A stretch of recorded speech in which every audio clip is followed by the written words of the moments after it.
Hello everyone, welcome to the new episode of Professionals Unplugged. I am your host Utkarsh Shukla and let me introduce you to my guest Silvia. Silvia, thank you so much for joining in. Thank you so much for inviting me this evening. I'm really looking forward to a constructive and interesting discussion with you and to answer your question for you and for your followers. Thank you so much, Silvia. So let's start with our very basic question. Can you please introduce our audience about yourself, like who you are, what work you do, anything you want to talk about yourself? Yes. So now I am an executive and team coach.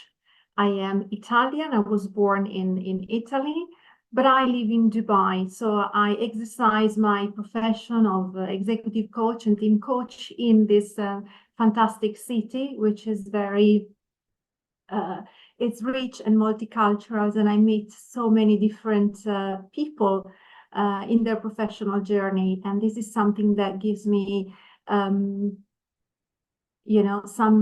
real gratification to be able to support professional people in their career. That's pretty awesome. Can you please enlighten us on your journey from Italy to Dubai? Like, so what are the phases you have gone through and how you end up being an executive and team coach? Like, what was the real motive behind being an executive coach? Yeah, there's two questions here. So my journey from Italy to Dubai, it's a bit of a long journey. So if you want me to start, I can tell you. I actually, I was living in Milan and I had finished my studies in my early 20s. So I actually moved from Milan to the UK, to London. And there I started my professional career in my mid-20s. And I stayed in London for quite a long time. So I had the opportunity to work for major companies actually in the city of London, financial institutions, in insurance and in investment banking. And I have to say this is the city, London, where I also started my family. I met my husband and I had my son. And after a good number of years, my husband decided to relocate to Dubai, and I followed.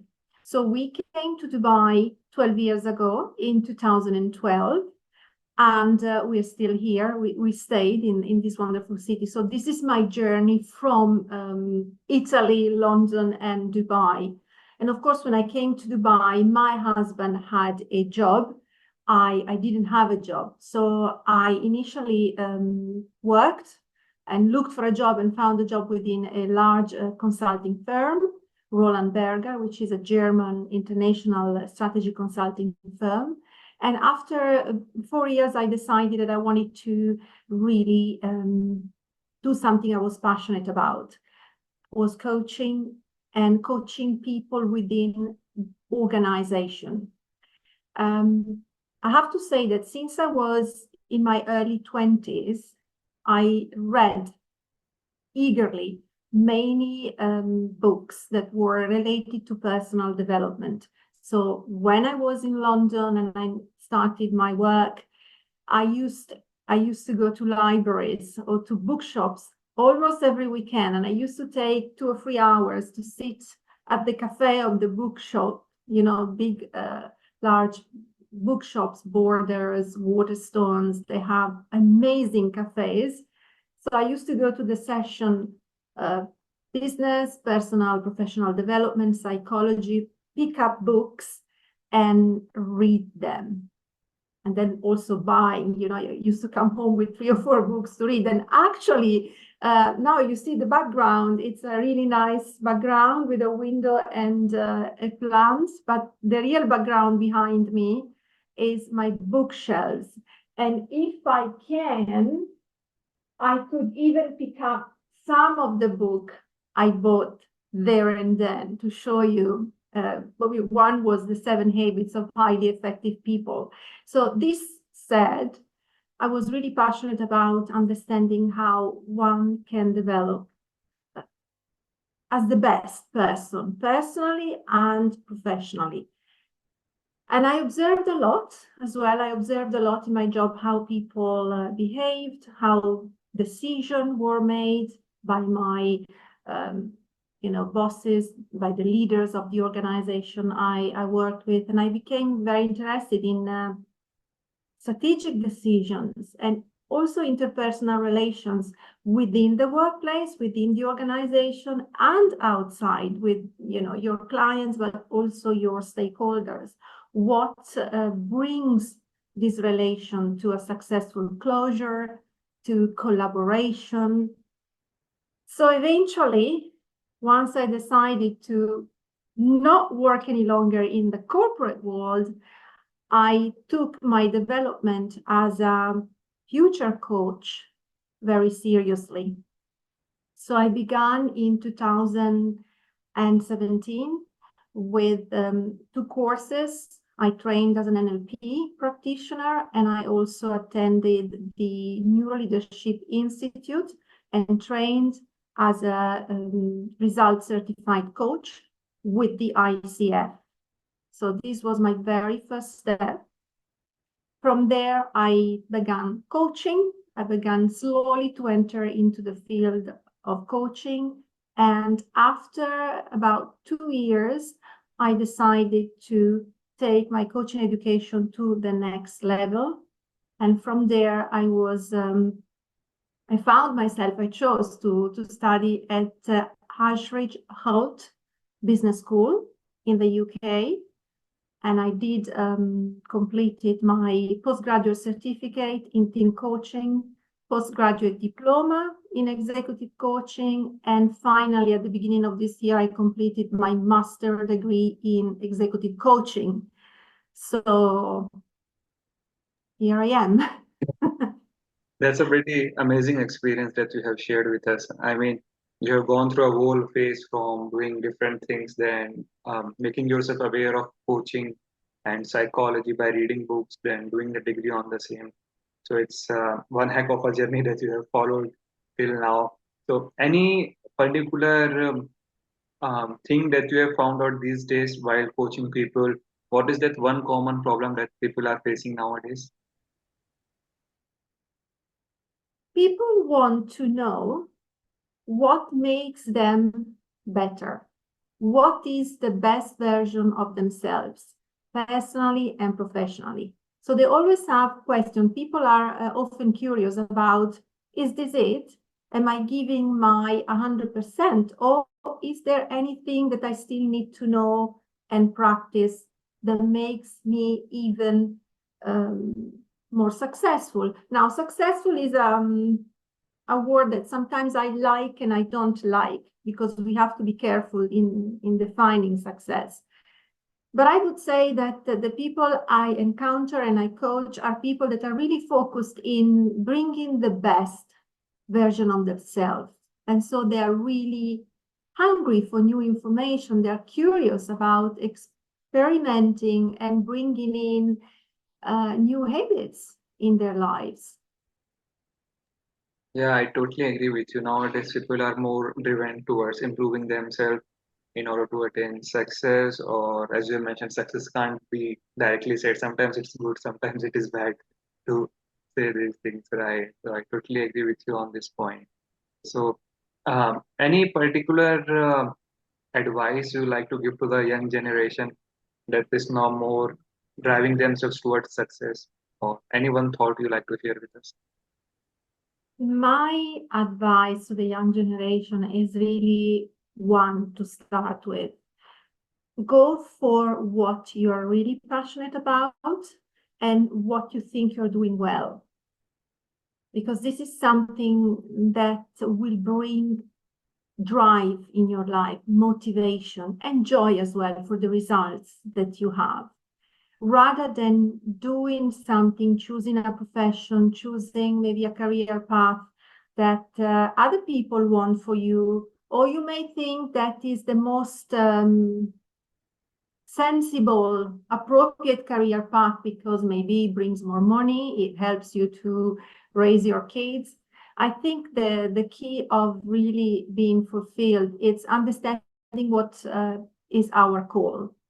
And I always believe that we are in this life because we are called to do something that is in our own ways extraordinary for everyone that we are going to meet during our journey. So answering that call and taking it seriously is a very good start in Correct. I life. totally agree with you. But somehow, somewhere, most of the people found themselves not able to find the passion in them, or sometimes they are following something and they feel disconnected after some time, right?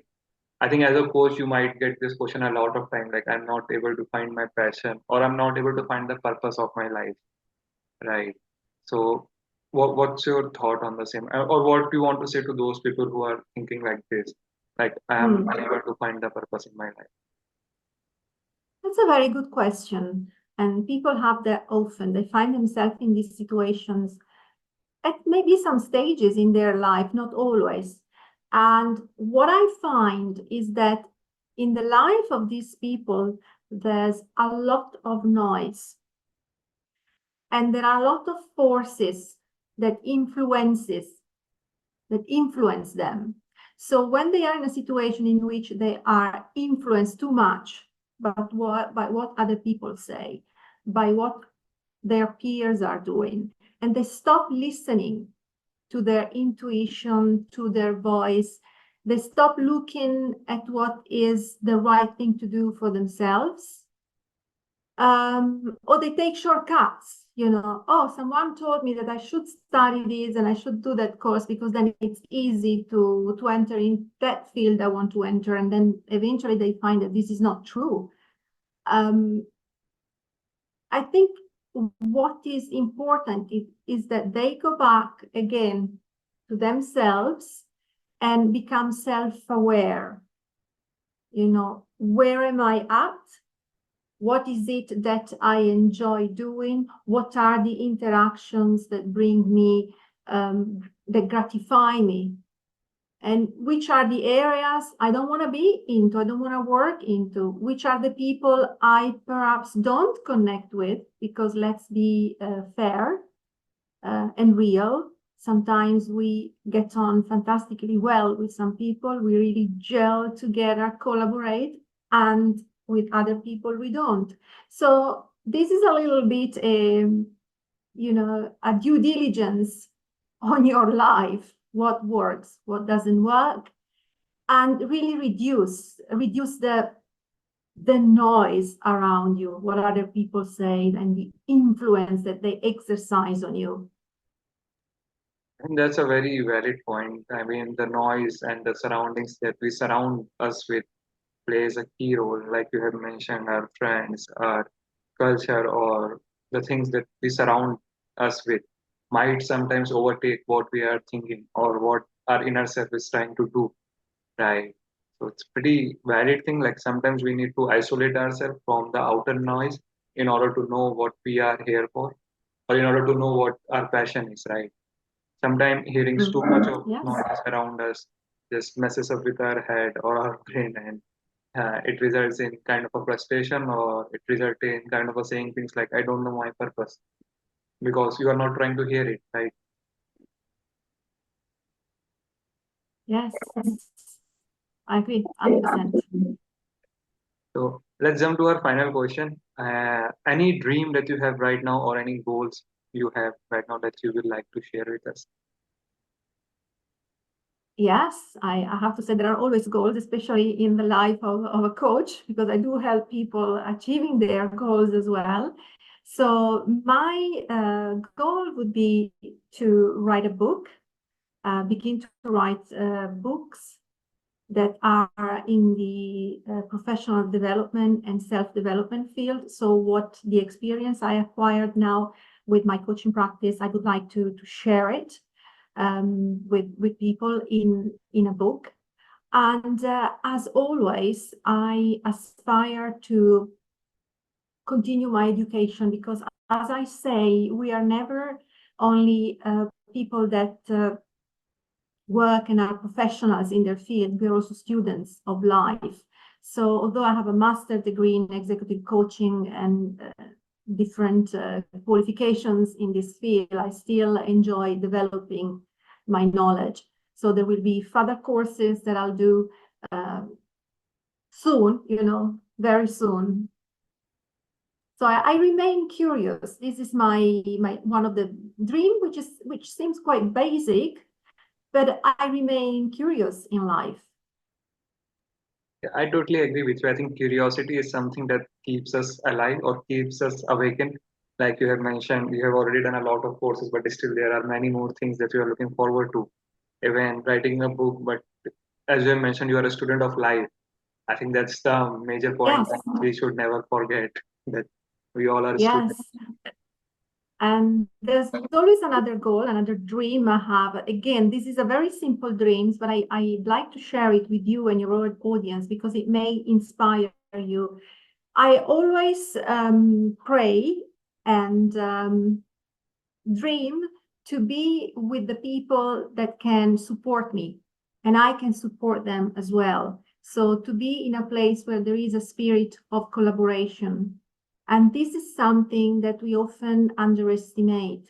Having people that really, really care about you, about your development, about who you are, genuinely, without any other interests. And people to whom you can also go and open up. And maybe you can also help them. It's always, reciprocation is something so important in life. It stays a wish, stays a dream, stays a pray in my life. I pray for that. It's so important. Every one of us can always mention the name of someone that somehow in their life made a positive impact. It can be, a teacher among all the teachers we had, a tutor, a friend, a mentor, a colleague. But make sure you continuously stay with the people that really care about you, and vice versa. Yes, I totally agree with you on this one. It's pretty important to surround yourself with the like-minded people. As you have mentioned in the previous answer as well, like the noise around you. So that can be only be removed once you have this kind of surrounding that you have just mentioned, to have the people of the same mindset as you are and trying to help each other in order to grow. Right. It's, I think that's the best point on which we can conclude the interview with a lot of great learning from you. Thank you so much, Sylvia, for joining us and sharing your insight. It was a great experience for me. You're very welcome. Thank you so much. It was really a great experience for me to learn a lot from you to and to be aware that you should always be a student of the life, no matter what you have done. My pleasure. Thank you for having me in your program. Thank you so much.